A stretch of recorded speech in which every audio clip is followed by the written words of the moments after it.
What if the most trusted man on Wall Street was actually running the world's biggest lie? What if your life savings never actually existed? I am Usama, and today we will discuss how Bernie Madoff orchestrated a $65 billion illusion, fooling the world for decades. To understand the crime, we must first look at the man. Long before the scandal, Bernard Madoff wasn't some shady backroom dealer. He was Wall Street in 1960, at just 22 years old. Madoff founded his firm with $5,000 saved from lifeguarding and installing sprinklers.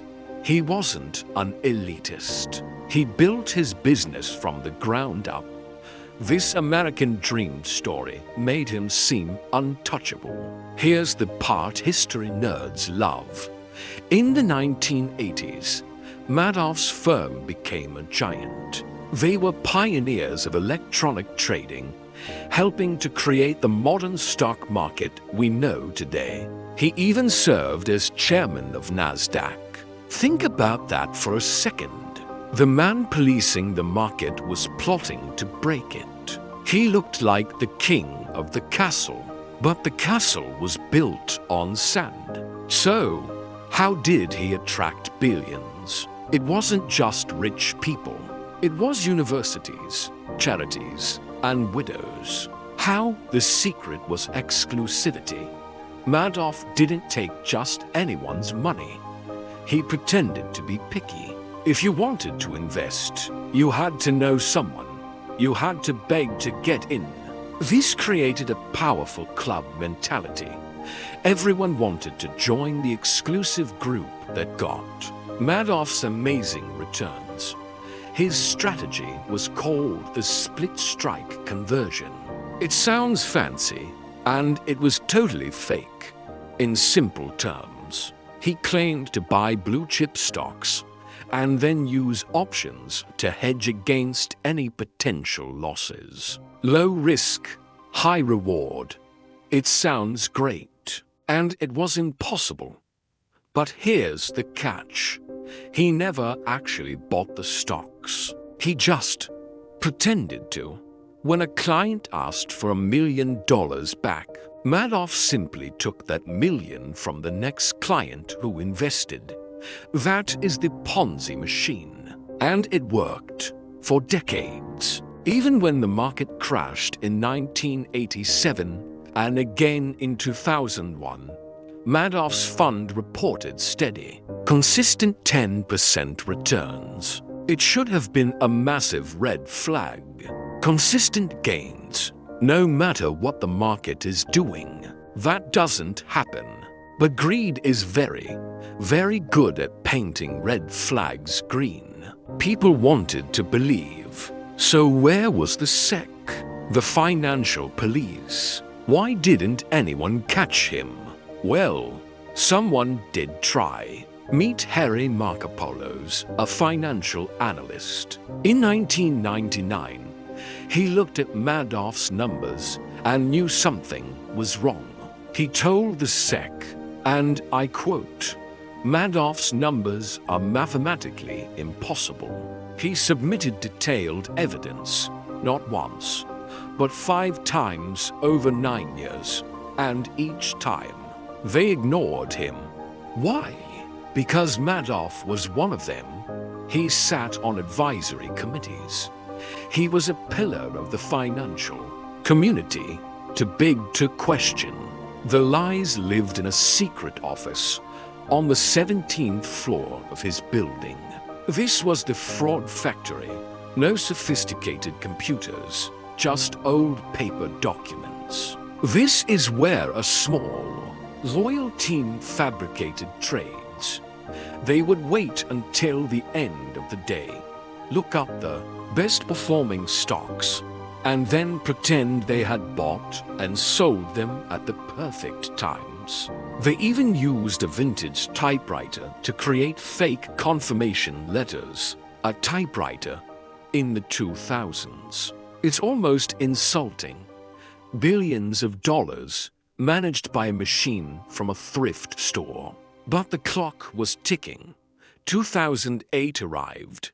The global financial crisis hit.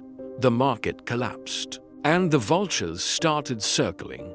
People got scared and wanted their money back. In early December, clients asked for $7 billion in returns. Madoff only had about 300 million left. The machine had run out of fuel. He confessed to his sons, Mark and Andrew. He told them the whole fund was one big lie.